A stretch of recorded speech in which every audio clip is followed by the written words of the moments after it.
உங்களை பற்றி நிறைய சில வதந்திகள், அந்த டீம் இந்த டீம் அப்படிலாம் சொல்லிக்கிட்டு இருக்காங்க இல்லையா? எல்லாமே வதந்தின்றார். அப்போ யார் பேசுறது உண்மை? இது என்ன கட்சி நடத்துறாங்க அவங்க? ஆளாளுக்கு ஒன்று பேசுவீங்களா? உள்ள விவாதம் நடந்தது, என்டிஏவோட போலாமா வேணாமான்னு, அது உண்மை. கூட்டணி இல்லைனா தேர்தலே சந்திக்க முடியாதுன்னு பேசியிருக்காங்க, அது உண்மை. அந்த செய்தியை மீடியாவுக்கு கசிய விட்டதே விஜயை சுற்றி இருக்கக்கூடிய. Plan your next summer escape with Grand Royal Tours. Medway Hospitals, ஆரோக்கியத்திற்கான சிறந்த வழி. ஆதவ் அர்ஜுனா பேசினதுக்கு ஏதாவது உள்நோக்கம் இருக்கு? ரஜினிகாந்த் குறித்து பலரும் பல காலங்களில் விமர்சனம் பண்ணியிருக்காங்க. அது ஒன்றும் விமர்சனம் பண்ணாமலாம் யாரும் கிடையாது. ஆனால் இதற்கு ரஜினிகாந்த் அவர்கள் விளக்கம் கொடுத்துருக்காங்க அப்படின்னா, இந்த மாதிரி சுச்சுவேஷனில் அவருக்கு அழுத்தம் கொடுக்கப்பட்டதுனால. பேனர் நியூஸ் கொட்டை எழுத்துல போடுறான், என்டிஏவில் தாவேகா சேருகிறதுன்னு. இது திமுக கூட்டணியோடு தாவேகா சேருகிறதுன்னு போட்டிருந்தா விஜய் உடனே மறுப்பு தெரிவிச்சிருப்பாரு. அவர் கூட இருக்க புசி ஆனந்த் எல்லாரும் மறுப்பு தெரிவிச்சிருப்பாங்கல்ல. ஏன் இந்த தடவை மறுப்பு தெரிவிச்சு? பிஜேபியிலேருந்து அவர்கிட்ட பேசினது உண்மை, அதுக்கு முன்னால் காங்கிரஸ்லேருந்து பேசினது உண்மை. பிஜேபி சைட்லேருந்து தாவேகாக்கு அழுத்தம் கொடுக்கப்பட்டது. விஜய் பிஜேபிக்கு போக மாட்டேன்னு முடிவு பண்ணிட்டார். ஆகவே விஜய் தனித்து விடப்பட்டார் என்பது தவறான கருத்து.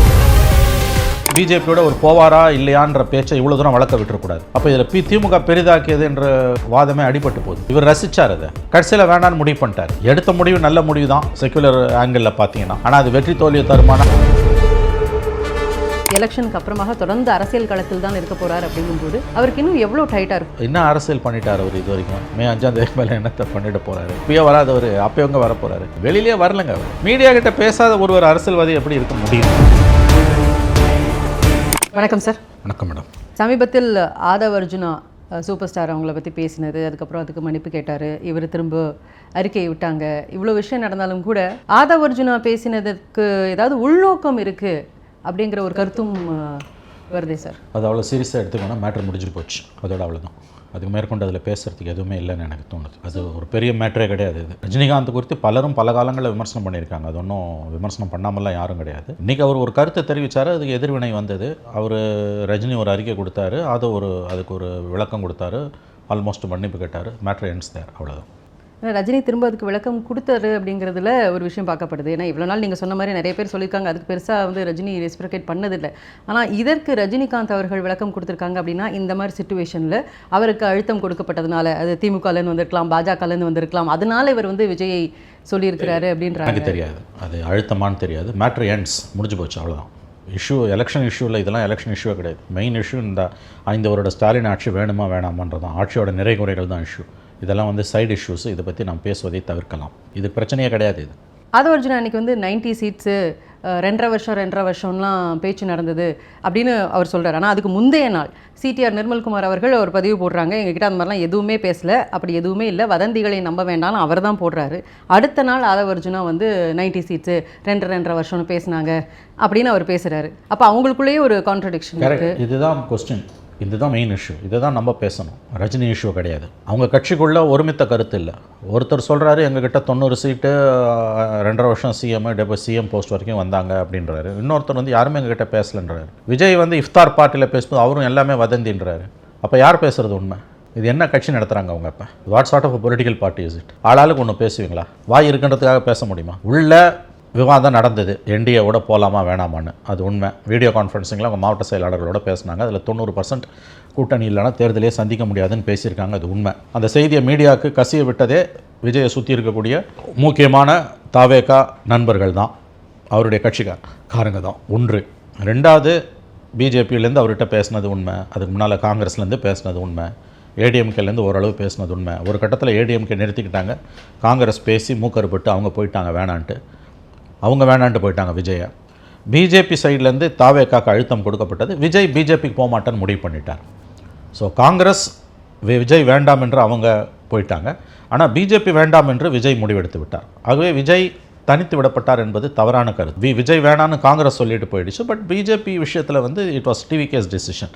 அதனால் இந்த டிசிஷன் தனியாக நிற்பது என்பது விஜயோட முடிவு, தாவேகாவோட முடிவு தான். அப்படி தான் அதை ரொம்ப பார்க்கணும். பெரிய கட்சிகளே கூட்டணி இல்லாமல் தேர்தலை சந்திக்கிறதுக்கு முடியாதுன்னு யோசிக்கும் போது தாவேகா புதுசாக ஆரம்பிக்க ஆரம்பிச்சிருக்கக்கூடிய ஒரு கட்சி. அவங்க தேர்தலை தனித்து சந்திக்கிறாங்க. இத்தனை கூட்டணிகள் பேச்சுவார்த்தை நடந்தது அப்படிங்கிறத நம்ம பார்க்குறோம். காங்கிரஸ் பேசினாங்க, பிஜேபி பேசுகிறாங்க அப்படின்னு சொல்லிட்டு. அப்போது அந்த இடத்துல அவர் வந்து ரொம்ப கிளியரான ஒரு ஸ்டாண்ட் எடுக்கிறாரா சார், எனக்கு ஐடியாலஜி ஒத்து வரலைன்னா நான் அவங்களோட சேர மாட்டேன் அப்படிங்கிறதுல அந்த தெளிவு அவருக்கு இருக்குது அப்படின்னு தானே சார் நம்ம பார்க்கணும்? அப்படி தான் பார்க்கணும். விஜய் பாஜகவோடு போக மாட்டேன்னு எடுத்த முடிவை வந்து சித்தாந்த ரீதியிலான ஒரு தெளிவு, ஒரு உறுதிப்பாடு என்று தான் நாம் பார்க்க வேண்டும். அப்படி தான் நான் அதை பார்க்குறேன். விமர்சனங்கள் 1000 இருக்கலாம். அவர் செஞ்ச ஒரு தப்பு, பிஜேபியோட ஒரு போவாரா இல்லையான்ற பேச்சை இவ்வளோ தூரம் வளர்க்க விட்டுறக்கூடாது. காங்கிரஸோட இழுபறியில் போய் காங்கிரஸ் வேணான்னு சொன்னால் அது ஓகே. ஏன்னா சித்தாந்த ரீதியில் அது வந்து ஒருமித்த கருத்து இருக்குது. ஒரு மதசார்பற்ற கட்சி என்ற முறையில் காங்கிரஸோட அவருக்கு இழுபறியில் போய் காங்கிரஸ் கட்சி நேரத்தில் விஜயோட க்ரெடென்ஷியல்ஸை நம்ப முடியாதுன்னு சோனியா காந்தி தலையிட்டால் அவங்க திமுகவுடைய உறவை தொடர்றதுன்னு முடிவு பண்ணிட்டாங்க. ராகுல் காந்திக்கு அதில் விருப்பம் இல்லை. But final decisions veto power Sonia Gandhi கிட்ட. அதனால் காங்கிரஸ் விஜய் வேண்டாம் என்று சொல்லி திமுகவோட ஒப்பந்தத்தையும் போட்டாங்க. அவங்க இங்கே பாஜக விஷயத்தில் ஒரு ஊசலாட்டம் இருந்தது உண்மை. அதை மீறி ஆனால் பாஜக வேண்டாம் என்ற முடிவு விஜய் எடுத்திருக்கிறார் என்பது பாராட்ட வேண்டிய ஒரு விஷயம். நிச்சயமாக பாராட்ட வேண்டிய விஷயம் தான். பட் களத்தில் தனியாக போய் வெற்றின்னு பார்க்கும் பொழுது தனியாக போய் அவங்களால வெற்றியை ஈட்ட முடியுமானா அதுக்கான பதில் என்பது வேறு. பட் சித்தாந்த ரீதியாக ஒரு முடிவு எடுத்திருக்காருன்னா எஸ் எடுத்திருக்காரு. அது பாராட்ட வேண்டியதானா எஸ் பாராட்ட வேண்டியதான். இது ரொம்ப சிக்கலான இடியாப்ப சிக்கலான விஷயம். உங்கள் எதிரி வந்து திமுக தான் போது உங்களால் தனியாக எப்படி வீழ்த்த முடியுன்ற கேள்வி வருது. அப்போ அதற்கு வந்து அவர் வந்து நான் எனக்கு ஏடிஎம்கே உள்ளிட்ட பாஜக உள்ளிட்ட என்டிஏவோட போனால் அது சாத்தியப்படும்னா எனக்கு அந்த வெற்றியை வேண்டான்ற முடிவுக்கு வரார். ஸோ அவர் எதிர்கொள்ள தயாராக இருக்கார். அப்படி தான் அதை நம்ம பார்க்கணும். அவர் தனித்து விடப்பட்டார் என்று சொல்வது ஃபேக்சுவலி ராங். ஏன்னா அவர் நினச்சிருந்தா என்டிஏவோட போயிருக்கலாம். அவங்க வந்து தங்கத்தம்பாளத்தில் வச்சு தாங்கியிருப்பாங்க. பட் அவர் போல. அது ஒரு பாராட்ட வேண்டிய ஒரு விஷயம்தான். எனவே கிரவுண்டு சுச்சுவேஷன் வேறு மாதிரி கண்டிப்பாக இருக்கும். நீங்கள் களத்தில் போகும்போது 4 முனை போட்டியில் அதிமுக உதவி இல்லாமல் திமுகவை வீழ்த்துறதுன்றதுலாம் அவ்வளவு சுலபமான விஷயம் கிடையாது. அதை எதிர்கொள்ள அவர் தயாராகி விட்டார் என்று தான் நாம் பார்க்க வேண்டும். முதல் தேர்தல் அவர் சந்திக்கிறார் அப்படிங்கிறதுனால கேப்டன் அவர்கள் பண்ணின மாதிரி ஃபஸ்ட்டு சட்டமன்ற தேர்தலும் நாடாளுமன்ற தேர்தலும் சுய பரிசோதனையாக நான் தனித்து நின்றால் எனக்கு எவ்வளோ இருக்குது அப்படிங்கிறத தெரிஞ்சுக்கிறதுக்காக இவ்வளோ ஒரு போல்டான ஒரு விஷயம் எடுக்கிறார் அவர். தெரியலங்க அவர் என்ன அவரோட மைண்டில் இருக்க அவர் 31 எய்ம் பண்ணுறாரு என்னன்னு தெரியல. ஆனால் தனியாக போகுது என்று அவர் எடுத்த முடிவு வந்து கண்டிப்பாக வந்து ஒரு ஆச்சரியத்தை ஏற்படுத்தக்கூடிய ஒரு துணிச்சலான முடிவு தான். தனியாக திமுகவை எதிர்கொண்டால் அதுவும் திமுக அதிகாரத்தில் இருக்கும்போது வரக்கூடிய விளைவுகள் என்ன என்பது அவருக்கு தெரியாமல் இல்லை. இன்றைக்கி ஒரு பொதுக்கூட்டத்தை அவரால் நடத்த முடியல. 5000 பேருக்கு மேலே ஒரு கூட்டம் கூடக்கூடாதுன்னு சொல்லி கியூஆர் கோடை வச்சு ஒரு கியூஆர் கோடு கொடுத்து ஒரு பப்ளிக் ரேலியை ஒரு பொலிட்டிக்கல் பார்ட்டி எப்படி நடத்த முடியும்? அது என்ன தான் ஹைகோர்ட் ஆர்டராக இருந்தாலும் மற்றவங்களுக்குலாம் வந்து இப்படி தான் சட்டத்திட்டம் வைக்கிறீங்களா? இன்றைக்கி ஸ்டாலின் வராருன்னா பல ஆயிரக்கணக்கில் கூட்டப்படுது. எடப்பாடி வராருன்னா பல ஆயிரக்கணக்கில் கூட்டப்படுது. இவங்களுக்கெல்லாம் கூட்டி வர கூட்டம் காசு கொடுத்து மற்றதெல்லாம் கொடுக்க வேண்டியதை கொடுத்து தான் ஸ்டாலினுக்கும் எடப்பாடிக்கும் கூட்டிகிட்டு வராங்க. அந்த கூட்டத்தை தன்னெழுச்சியாக வரக்கூடிய கூட்டம் விஜய்க்கு மட்டும்தான் இன்றைக்கி அது அவரால் சாத்தியப்படுத்த முடியல. இப்போ எலெக்ஷனுக்கு போகும்போது இன்னும் என்னென்ன சிக்கல்களை எதிர்கொள்ள போகிறாருன்னு நமக்கு தெரியல. ஆகவே இது ஒரு முக்கியமான ஒரு விஷயம். அவர் தனித்து போகிறார் என்பது, அந்த தனித்து போகிறார் என்ற முடிவு வந்து அவர் எடுத்த முடிவு. It was his choice. It was not under compulsion. அவர் எடுத்த முடிவு அது. அவர் தனித்து விடப்பட்டார், யாருமே அவரோட போகலன்றது தப்பான ஒரு பார்வை. Factually wrong. இந்த முடிவுக்கான நல்லது கெட்டதை லாபத்தை நஷ்டத்தை அவர் தான் அனுபவிப்பார். இப்போது ஆதவர்ஜுனா பேசினது அந்த 90 சீட்ஸ் அப்படிங்கிற மாதிரியான விஷயமும் ஒரு பாஜகவோட அவங்க கூட்டணி வச்சாங்க இல்லையா, இதை வந்து ரொம்ப பாஜகவோட பேசுகிறாங்க அப்படிங்கிறத ரொம்ப பெருசு பண்ணதும் திமுக வந்து செஞ்ச விஷயம். ஏன்னா மைனாரிட்டி ஓட்ஸ் விஜய்க்கு போகும் அப்படிங்கிற ஒரு பேச்சு இருக்கும்போது அதை தன் பக்கம் இழுக்கிறதுக்காக திமுக செய்த ஒரு விஷயம் அப்படிங்கிற ஒரு பேச்சும் இருக்கலாம். ஆனால் அவர் பேசினாருன்றது உண்மை. அதாவது பேசினதால தான் அவங்க ரூமரை அதை பெரிதுபடுத்துகிறாங்க. சுத்தமாக பேசாமல் இருந்திருந்தால் கிளப்பியிருக்க மாட்டாங்க. இன்னொன்று இந்த பேச்சு வரும்போதே அவர் ஆரம்பத்தில் முற்றுப்புள்ளி வச்சுருக்கணும். என்டிஏவில் தாவேக்கா சேருகிறதுன்னு. இது திமுக கூட்டணியோடு தாவேக்கா சேருகிறதுன்னு போட்டிருந்தா விஜய் உடனே மறுப்பு தெரிவிச்சிருப்பார். அவர் கூட இருக்க புஷி ஆனந்த் எல்லாரும் மறுப்பு தெரிவிச்சிருப்பாங்கல்ல. ஏன் இந்த தடவை மறுப்பு தெரிவிக்கல? ஒரு வருஷத்துக்கு முன்னால், ஒரு வருஷம் கூட இருக்காது, 1.25 வருஷம் இருக்கும். அதெல்லாம் ஒரு ஞாயிற்றுக்கிழமை அன்றைக்கி காலையில் பேனர் நியூஸ் வந்தது, அதிமுக கூட்டணிக்கு போகிறார் விஜய்னு. அன்றைக்கி மத்தியானமே புஷி ஆனந்த் ஒரு ஸ்டேட்மெண்ட் கொடுத்தார், இது இட்டு கட்டப்பட்ட கதை அப்படின்னு. இப்போ அந்த மாதிரி வந்து என்டிஏ கூட்டணிக்கு விஜய் போகிறாருன்னு பேனர் நியூஸ் போடுறான். ஏன் விஜய் ரியாக்டே பண்ணல? அப்போ இதில் திமுக பெரிதாக்கியது என்ற வாதமே அடிபட்டு போகுது. இவர் ரசித்தார், அதை கடைசியில் வேணான்னு முடிவு பண்ணிட்டார். எடுத்த முடிவு நல்ல முடிவு தான் செக்குலர் ஆங்கிளில் பார்த்தீங்கன்னா. ஆனால் அது வெற்றி தோல்வியை தருமானா அது வேறு கொஸ்டின். எல்லாத்துக்கும் நான் ரியாக்ட் பண்ண வேண்டும்னு அவங்க கட்சிக்காரங்க சொல்கிறாங்க. அப்போ நான் அன்றைக்கி எதுக்கு ரியாக்ட் பண்ணேன்? ரெண்டாவது இப்போ வந்து திமுக கூட்டணிக்கு விஜய் போகிறாருன்னா பொங்கி எழுந்திருப்பீங்கல்ல. அவர் இதை ரசித்தார். பிஜேபியோடு அவர் போகிறார், என்டிஏ கூட போகிறார், பேசுகிறாங்க அப்படின்றத அவர் ரசித்தார். அதை திமுக ஊதி அவங்க பெருசாக்குனாங்க. தாவேகா வந்து ஒரு பெரிய கட்சி, நாங்கள் வந்து ரொம்ப ஒரு ஸ்ட்ராங்கான கட்சி அப்படிங்கிறத வலியுறுத்துறதுக்காக இந்த மாதிரியான விஷயங்களை அவங்க என்கரேஜ் பண்ணுறாங்க அப்படிங்கிற ஒரு பார்வையும் இருக்கே சார். இப்போது காங்கிரஸ் எங்களோட கூட்டணி பேசுகிறாங்க, ஒரு பிஜேபி எங்களோட வந்து பேசுனாங்க. இதெல்லாம் வந்து தாவேக்காவும் சைலண்ட்டாக பார்க்குறதுக்கு காரணம் நாங்கள் பெரிய கட்சி அப்படிங்கிறத அவங்க வலியுறுத்துறதுக்காக கான்ஸ்டண்ட்டாக அவங்க இது பண்ணுறாங்க. இருக்கலாம், அது ஒன்றும் தப்பு இல்லையா. தேடப்படக்கூடிய கட்சியாக நாங்கள் இருக்கிறோம். கட்சி ஆரம்பித்து 2 வருஷம் ஆனாலும் 140 வருஷ கட்சியும் எங்களுக்காக காத்து கிடக்குது, 45 வருஷ கட்சியும் எங்களுக்காக காத்து கிடக்குதுன்னு அவர்கள் பெருமை கொள்வதில் எந்த விதமான ஆச்சரியமோ தவறோ கிடையாது. இதை அவங்க என்ஜாய் பண்ணாங்கன்றீங்க. உங்கள் கொஸ்டின் வந்து they enjoyed this talks this rumours அப்படின்றீங்க. உண்மைதான். So what, that is politics. தேடப்பட கட்சியாக தானே அவங்க இருந்தாங்க. 2 வருஷம் ஆகுது கட்சி ஆரம்பிச்சு. அந்த கட்சிக்கு இவ்வளோ மவுஸ் இருக்குன்னா நேச்சுரலி அவங்களுக்கு அதில் ஒரு ரசிப்பு இருக்க தான் செய்யும். என்டிஏவோட விஜய் சேரும்பொழுது அந்த மைனாரிட்டி ஓட்ஸ் வந்து வர டிஎம்கேக்கு போகிறதுக்கான வாய்ப்பு இருக்குது அப்படின்னு பேசும்போது பாஜக தரப்புலேருந்து ஒரு விஷயம் வைக்கிறாங்க. இப்போவும் வந்து மைனாரிட்டி ஓட்ஸ் பாஜகவுக்கு வராதுன்னு எப்படி சொல்ல முடியும்? பிகாஸ் கோவா இருக்குது, நார்த் ஈஸ்ட் இருக்குது, இங்கெல்லாம் நாங்கள் ஜெயிச்சிருக்கோம் அப்படின்னா அங்கே பெரும்பான்மை கிறித்தவர்கள் தான். அவங்க எங்களுக்கு வாக்களிக்காமல் நாங்கள் எப்படி ஜெயிக்க முடியும்? அதெல்லாம் இப்போ மாறிட்டு வருது. ஏன்னா நார்த் ஈஸ்ட்லலாம் வந்து தலைவராகவே வந்து பாஜக இது கிறித்தவர்கள் தான் இருக்காங்க. அப்படிங்கும்போது பாஜகவினுடைய தலைவர்களா அப்படிங்கும்போது அந்த மாதிரி கண்ணோட்டம் இப்போ பாஜக இல்லை அப்படின்னு சொல்கிறாங்களே, அது உண்மைதானா? தமிழ்நாட்டில் எடுபடுமா? தமிழ்நாட்டில் எடுபடாது. மற்ற மாநிலங்கள் அவங்க சொல்கிறது உண்மை. நார்த் ஈஸ்ட்டில் உண்மை, இந்தியாவோட பல மாநிலங்களில் உண்மை, ஏன் கேரளாலேயே உண்மை. கிறிஸ்தவர்கள் வந்து பிஜேபி பக்கம் சாய ஆரம்பிச்சிருக்காங்க கேரளாலேயே. உண்மை. Thiruvananthapuram local election. ஆமாம், 9 சீட் இந்த எம்எல்ஏ. இப்போ கேரளாவில் 9ஆம் தேதி எலெக்ஷன் வரப்போகுது. 9 டிக்கெட்ஸ் 9 வேட்பாளர்களுக்கு கிறிஸ்தவர்களுக்கு பாஜக சார்பில் தேர்தலில் போட்டியிட டிக்கெட் கொடுக்கப்பட்டிருக்கிறது. ஆகவே கேரளாலே அது மாற ஆரம்பிச்சிருக்கு. ஆனால் தமிழ்நாட்டில் பிஜேபி என்பது சிறுபான்மையின மக்களை பொறுத்தவரையில் ஒரு தீண்டத்தகாத கட்சி தான் இப்போதைக்கு. நாளைக்கு அது மாறாமல் போகலாம். இஸ்லாமியர்களுக்கு மத்தியில் பிஜேபிக்கு மிக கடுமையான எதிர்ப்பு இருக்கிறது, கிறிஸ்தவர்கள் மத்தியில் கடுமையான எதிர்ப்பு இருக்கிறது. இந்தியாவின் மற்ற பகுதிகளோடு ஒப்பிடும்பொழுது தமிழகத்தில் பாஜக எதிர்ப்பு என்பது மிக மூர்க்கமாக இருக்கிறது என்பது உண்மைதான். ஆகவே மைனாரிட்டிஸ் வந்து எங்களுக்கு ஓட்டு போட மாட்டாங்கன்றது தவறான பார்வை. அங்கே போட்டாங்க இங்கே போட்டாங்கன்ற வாதம் இன்றைக்கி தமிழ்நாட்டில் எடுப்படாது. தாவேகாவினுடைய அந்த டென்டேட்டிவ் லிஸ்ட் யார் யார் கேண்டிடேட்ஸ் அங்கே நிற்கிறாங்க அப்படின்னு சொல்லும்போது விஜய் அவர்கள் பெரம்பூர் தொகுதியில் போட்டியிட போகிறாரு அப்படின்னு ஒரு 2-3 நாளைக்கு முன்னாடி நியூஸ் பரபரப்பாக பேசிட்டு இருந்தாங்க. இப்போ அந்த பெரம்பூர் தொகுதி அப்படிங்கிறதுல விஜய் கண்டெஸ்ட் பண்ணும்போது அவருக்கான வின்னிங் பாசிபிலிட்டிஸ் எவ்வளோ இருக்குது? ஏன்னா அந்த தொகுதி இட் செல்ஃப் இப்போ டிஎம்கே டிஎம்கேயா கடந்த காலங்களில் நம்ம பார்த்துட்ருக்கோம். டிஎம்கேவினுடைய வாக்குகள் வந்து இன்க்ரீஸ் ஆகிட்டே இருக்குது. இன்னொரு பக்கம் ஏடிஎம்கேவினுடைய வாக்கு ஓட் ஷேரிங்கிறது கம்மியாகிட்டே இருக்குது. புதுசாக யாராவது வந்தாலும் அங்கே இருக்கக்கூடிய மக்கள் கிட்டத்தட்ட ஒரு 10% வரைக்கும் அவங்களுக்கும் ரிசப்டிவாக இருக்காங்க. அப்படிங்கும்போது பெரம்பூரில் விஜய் நின்னால் அவருக்கு வின்னிங் பாசிபிலிட்டி எப்படி சார்? தெரியலங்க. அவங்க இது வந்து ஆக்சுவலி எலெக்ஷன் தான் இதை டிசைட் பண்ணணும். இது எல்லாமே வந்து அண்டர் ஸ்பெகுலேஷன் நம்ம பேசிகிட்டு இருக்கோம். அவங்க வந்து ஒரு 20 எம்எல்ஏ சீட்டு கூட ஜெயிக்கலாம், 10 ஜெயிக்கலாம், அல்லது விஜய் மட்டும் ஜெயிக்கலாம், அல்லது விஜயும் தோற்று போகலாம், வாஷ் அவுட் கூட ஆகலாம். நம்ம இதெல்லாம் சொல்ல முடியாது. பட் அவருக்கு மட்டும் வெற்றி வாய்ப்பு அதிகம்னு எனக்கு தோணுது. பெரம்பூரில் பொறுத்த வரைக்கும் அவங்க சொல்கிறாங்க அவங்க கட்சியில் அவங்களுடைய ஓட்டர் மெம்பர்ஷிப் டிரைவில் 45,000 பேர் பெரம்பூர்லேருந்து என்ரோல் ஆகிருக்காங்கன்னு சொல்கிறாங்க. அவர் வெற்றி பெறுவதற்கு வாய்ப்பு அதிகம். சிட்டிஸில் பூரா அவங்களுக்கு ஓரளவு செல்வாக்கு அதிகமாக தான் இருக்குது. கிராமங்களில் அது ரொம்ப குறைவு என்று தான் நான் கேள்விப்படுகிறேன்.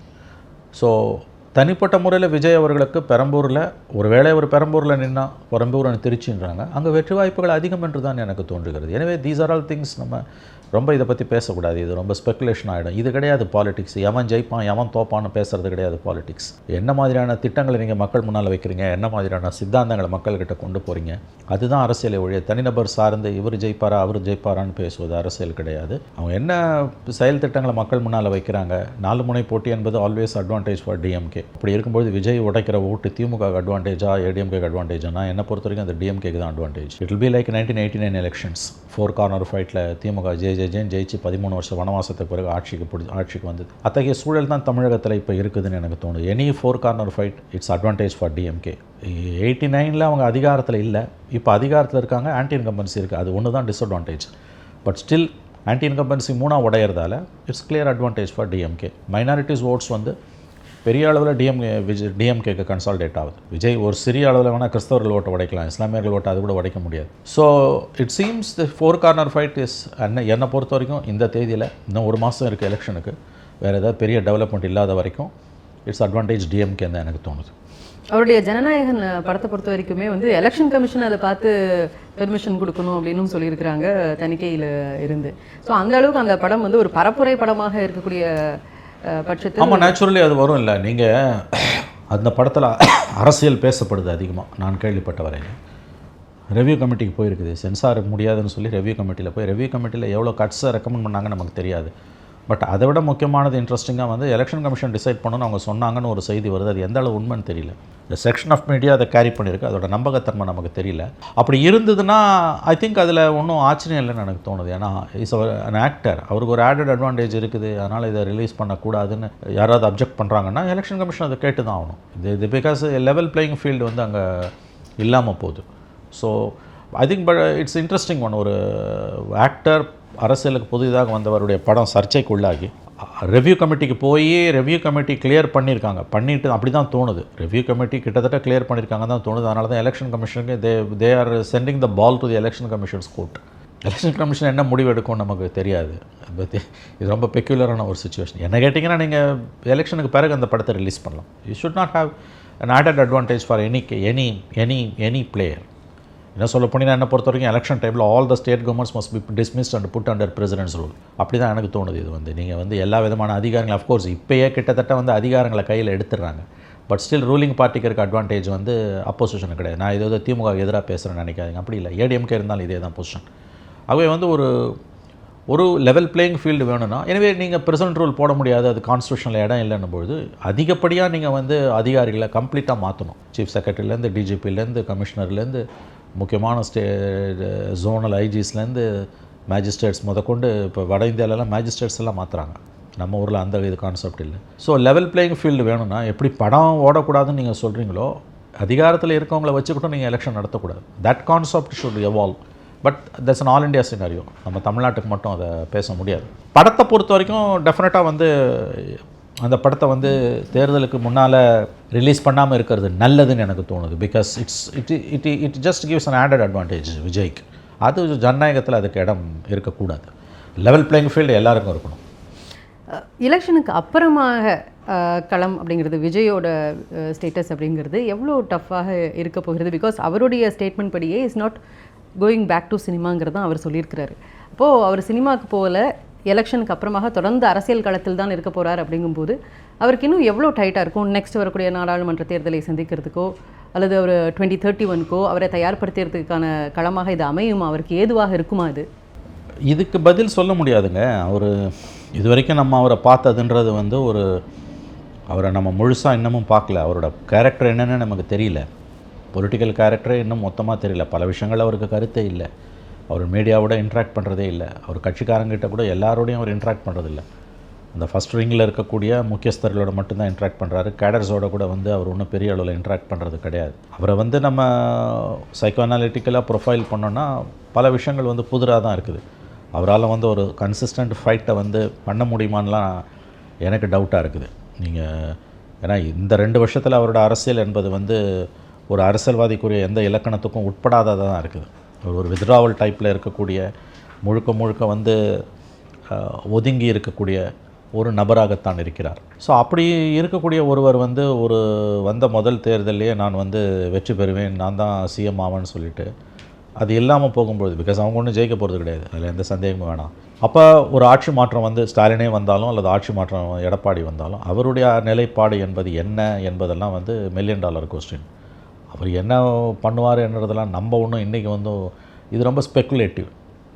மேபி நமக்கு தெரியாத அவருடைய இன்னொரு முகம் நமக்கு தெரிய வரலாம். ஆனால் இன்றைக்கி அவருடைய செயல்பாடுகளை வைத்து நாம் பார்க்கும் பொழுது அவர் ஒரு இன்க்ளூசிவ் பர்சனாக இல்லை. அவர் ஒரு ரிசர்வ் டைப்புன்றதை தாண்டி வந்து ஒரு செக்லூடடான ஒரு யாரோடையும் பெரிய அளவில் கலந்து பழகாத ஒரு இன்ட்ரோவர்ட்டாக தான் அவர் இருக்கார். இன்ட்ரோவர்ட்ஸ் வந்து பாலிட்டிக்ஸில் ஷைன் பண்ணியிருக்காங்க. பட் அவங்களுக்கு வந்து இப்போ ஒரு கேட் கீப்பர்ஸ் இருப்பாங்க, யாராவது இருப்பாங்க அந்த மாதிரி வந்து மற்றவங்களோட இன்ட்ராக்ட் பண்ணுறதுக்கு. இங்கே அதுவும் கிடையாது. ஆகவே போஸ்ட் எலக்ட்ரல் சினாரியோவில் போஸ்ட் மே 4th மே 5 அவர் எப்படி இருப்பார்ன்றத it's an interesting question. But அதை யாருமே ஸ்பெக்குலேட் பண்ண முடியாது. இது வரைக்கும் நம்ம அறிஞ்ச முகத்தை வச்சு பார்க்கும்பொழுது என்ன அரசியல் பண்ணிட்டார் அவர் இது வரைக்கும்? மே 5 மேலே என்னத்தை பண்ணிட போகிறாரு? இப்போயே வராதவர் அப்போ எங்கே வர போகிறாரு? வெளியிலே வரலைங்க. அவர் மீடியா கிட்ட பேசாத ஒருவர் அரசியல்வாதி எப்படி இருக்க முடியும்? That speaks volumes about that man. அவர் அரசியலுக்கு பொருத்தமானவரா என்ற கேள்வியே பெரிய அளவில் எழும்பி நிற்கிறது. பிடிக்குதோ பிடிக்கலையோ to interact with media, because through media only you're interacting with a society தான் உங்களை தேர்ந்தெடுக்குது அல்லது வீட்டுக்கு அனுப்புது. மக்களோட நீங்கள் எப்படி வந்து இன்ட்ராக்ட் பண்ணுவீங்க? த்ரூ மீடியா தான். நீங்கள் மக்களோட ஒரு டைலாக் உங்களுக்கு தொடர்ந்து இருக்கணும், விவாதம் மக்களோட இருக்கணும்னா த்ரூ மீடியா தான் அது முடியும். Media maybe an evil. அது these days media is to almost 90% media is an evil, but a necessary evil. எப்படி சொல்லலாம், unavoidable evil, may not be a necessary evil. போலீஸை பற்றி சொல்லும்போது சொல்லுவாங்க, ஏஜ் ஓல்டு சேயிங், இந்த போலீஸ் இல்லாமல் ஒரு நாள் கூட வாழ முடியாது நம்ம வந்து. Because you will get your first relief only from police. கோர்ட்ஸுக்கோ அல்லது வந்து டாக்டர்ஸ்கிட்டையோ எங்கே போனீங்கனாலும் that is at the later on stage.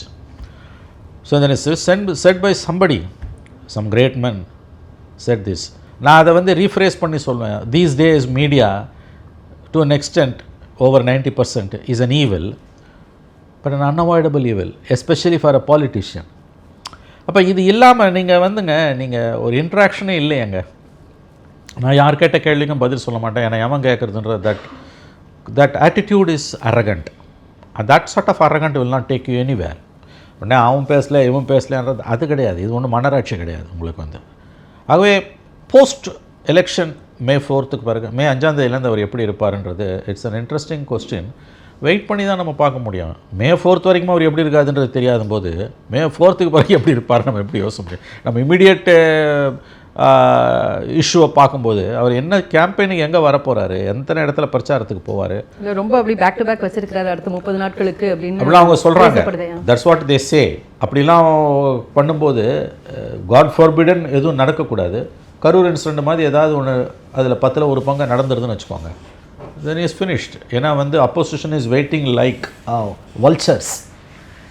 கழுகா பருந்தா பாஞ்சு கொதற தயாராக இருக்குது அப்போசிஷன். செக்ஷன் ஆஃப் அப்போசிஷனும் மீடியாவும் வந்து தே வில் லைக் வல்ச்சர்ஸ். அவங்க பாஞ்சு புரண்டி அதை வந்து கொதருவாங்க. அதை போட்டு எல்லா கட்சி மீட்டிங்லேயும் தான் சாவறான். திமுக மீட்டிங்கில் கூட தான் திருச்சியில் 2 பேர் செத்தான். இங்கே அதே யாரோ ஒருத்தன் சன்ஸ்ட்ரோக் வந்து விழுந்தான்றதை அது எவ்வளோ பெரிய நியூஸ் ஆக்கினாங்க.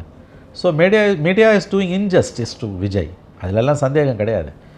பட் அதுக்கு டு லார்ஜ் எக்ஸ்டென்ட் அவர் தான் காரணம். அவருக்கு இதோட சீரியஸ்னஸ் புரியல. அவர் எனக்கு மீடியா வேணான்றார், சோஷியல் மீடியாவே போதுன்றார். ஸோ அவரோட பிஹேவியர் வந்து ரொம்ப ஆடு பிஹேவியர். அது வந்து ஒரு வாக்கு வங்கி அரசியலில் இருக்கக்கூடிய, ஓட் பேங்க் பாலிட்டிக்ஸில் இருக்கக்கூடிய பாலிட்டிஷியனுக்கு பொருத்தமான பிஹேவியரே கிடையாது. கேம்பெயினுக்கு அவர் எப்படி போகிறாருன்னு நம்ம ஆக்சுவலாக it's very interesting to watch. என்ன மாதிரியான இது அவர் வந்து போகிறாருன்னா there will be huge crowds வந்துன்னா திஸ் அன் அன்ரூலி க்ரௌடு. யாருக்கும் எதுக்கும் கட்டுப்படாத க்ரௌடாக இருக்குது. அது வந்து அது அவங்க தங்களுக்கும் ஆபத்தை ஏற்படுத்திக்கிறாங்க, மற்றவங்களுக்கும் ஆபத்தை ஏற்படுத்துகிறாங்க. அப்போ போலீஸால் என்ன செய்ய முடியும் உங்களுக்கு? அப்போ there will be blanket ban on is moments. அது எலெக்ஷன் டைமில் பண்ணாங்கன்னா லெவல் பிளேயிங் ஃபீல்டு இல்லைன்னா அவங்க எலெக்ஷன் கமிஷனில் போய் நிற்பாங்க. ஸோ இது வந்து ஒரு விஷியஸ் சைக்கிள் இது. ஆகவே அவரோட கேம்பெயின்ஸ் என்ன, மற்ற தலைவர்கள் எல்லாம் அக்ரெசிவ் கேம்பெயின் பண்ணும்போது ஸ்டாலின், எடப்பாடி, சீமான் 4 பேரில் அவங்க 3 பேர் அந்த அவரோட கண்டெண்டர்ஸ் வந்து அக்ரெசிவாக மக்கள் மத்தியில் போகும்பொழுது இவரால் இப்போ எடப்பாடி ஒரு கூட்டத்தில் பேசுகிறாருன்னா there are people, thousands of people நிற்கிறாங்க. அது கூட்டு வர கூட்டமோ வந்த கூட்டமோ டு லார்ஜ் எக்ஸ்டென்ட் கூட்டி வர கூட்டம் தான் both Stalin and Edappadi. But that's a disciplined crowd இருக்குது. இந்த மாதிரியான ஒரு வயலன்ஸ் அங்கே நடக்கிறது இல்லை, ஸ்டாம்பீடு நடக்கிறது இல்லை. நான் ஆல்ரெடி ட்ரெயின் பண்ணப்பட்டு கூட்டிகிட்டு வர கூட்டம். ட்ரெயின் பண்ணது மட்டும் இல்லைங்க, தட் இஸ் ட்ரைனிங்லாம் ஒன்றும் இல்லை. இயல்பாகவே அது வந்து பொலிட்டிக்கல் க்ரௌடு. இவரை பார்க்க வர க்ரௌடு பொலிட்டிக்கல் க்ரௌடு இல்லை, இவரை பார்க்கணுன்ட்டு வரோம். இவரை பார்க்கணுன்ட்டு வர க்ரௌடு வந்து இவர் பேசுகிறத கேட்குறது வரை பார்க்கணுன்ட்டு வரான் பாருங்கள். அதை எப்படி நீங்கள் கட்டுப்படுத்துவீங்க? எல்லாருக்கும் ஒரு அடிக்கு போலீஸை போட முடியாது. வராதன்னா எதுக்கு லேடிஸு, ப்ரெக்னென்ட் லேடிஸு, சின்ன குழந்தைங்களை கூப்பிட்டுலாம் எதுக்கு வராங்க? யாரை காப்பாற்ற முடியும் இந்த மாதிரியான க்ரௌடில்? இது வரைக்கும் ஆஃப்டர் கரூர் ஏதோ சமாளிச்சிட்டாங்க. ஒரு 3-4 கூட்டத்தை வந்து ரொம்ப ரிகரஸ் டிசிப்ளின்டு இல்லை 5000 பேருன்னு வச்சு. எலெக்ஷனில் எப்படி அதை பண்ண முடியும்? எலெக்ஷன் கேம்பெயினில் அது பண்ண முடியாது. அப்போ என்ன நடக்க போகுதுன்னு தெரியல. அப்போ வந்து எல்லாருக்குமான லெவல் பிளேயிங் ஃபீல்டை நீங்கள் விஜய்க்கு தான் கொடுத்தாகணும். கொடுத்தா இந்த பிரச்சனை வருது, அப்போ என்ன பண்ணுவீங்க? அதிகமாக சப்ரஸ் பண்ண அவர் மேலே ஒரு பச்சாதாப இமேஜ் வந்து அது அவருக்கு அட்வான்டேஜாக மாறும் தானே சார்? அதை எக்ஸ்ப்ளாய்ட் பண்ணுற அளவுக்கு அவருக்கு இருக்கணும்ல. At the end of the day நீங்கள் 5 வருஷம் ஒரு கவர்மெண்ட்டோட பர்ஃபார்மன்ஸை பற்றி பேசுகிறது தான் முக்கியம். உங்களுக்கு வர கூட்டத்தை அமுகுறாங்களா, அடக்குறாங்களா, அதை ஃப்ரீயாக விடுறாங்களா, அது கூட பெரிய விஷயம் கிடையாது. உங்களுக்கு வந்து நீங்கள் மக்கள்கிட்ட இந்த அரசாங்கத்துக்கு எதிரான நடக்க போகிறது மாநிலத்துக்கான தேர்தல், ஸ்டாலின் வேணுமா வேணாமா, அதை நீங்கள் என்ன மாதிரியான கேம்பெயினை மக்கள்கிட்ட கொண்டு போகிறீங்க? இந்த 5 வருஷமாக நடந்த பிரச்சனைகள், விலைவாசி உயர்வு, சட்டம் ஒழுங்கு சந்தி சிரிப்பது, பெண்களுக்கு எதிரான குற்றங்கள், தலித்துகளுக்கு எதிரான குற்றங்கள், சொன்ன ப்ராமிஸில் பலது நிறைவேற்றவே இல்லை. இதெல்லாம் எடுத்துகிட்டு போய் மக்கள் மத்தியில் அக்ரெசிவ் கேம்பெயின் பண்ணும்போது உங்களுக்கு ஒரு வரவேற்பு கிடைக்கும். அதை நீங்கள் எப்படி பண்ண போகிறீங்க, என்ன மாதிரி பண்ண போகிறீங்கன்றது தான் மெயின். அது அவரால் அந்த மெசேஜை கன்வே பண்ண முடியுதுன்னா there will be huge advantage. But என்ன ஒன்று, எதிராக டிஎம்கேக்கு எதிரான ஓட்டு 3 உடையுது. நீ எவ்வளோ வேணால் கற்று எங்களுக்கு லாபம்னு நினைப்பாங்க டிஎம்கே. ஏன்னா திமுக எதிராக கத்துறவங்க ஒன்று ஏடிஎம்கே குத்த போகிறான், ஒன்று சீமானு குத்த போகிறான், ஒன்று விஜய் குத்த போகிறான். நான் எங்களுக்கு 30 வந்தால் கூட போதும், 70 வந்து 3 உடையுது, 30 20ன்னு உடையும் போது 35 இருந்துன்னா கூட அவங்களுக்கு போதும் இல்லை. அந்த தைரியத்தில் தான் அவங்க இருக்காங்க. இன்றைக்கி வந்து இண்டெக்ஸ் ஆஃப் அப்போசிஷன் யூனிட்டி இல்லைன்னா அப்போது ரூலிங் பார்ட்டிக்கு தான் அட்வான்டேஜ்.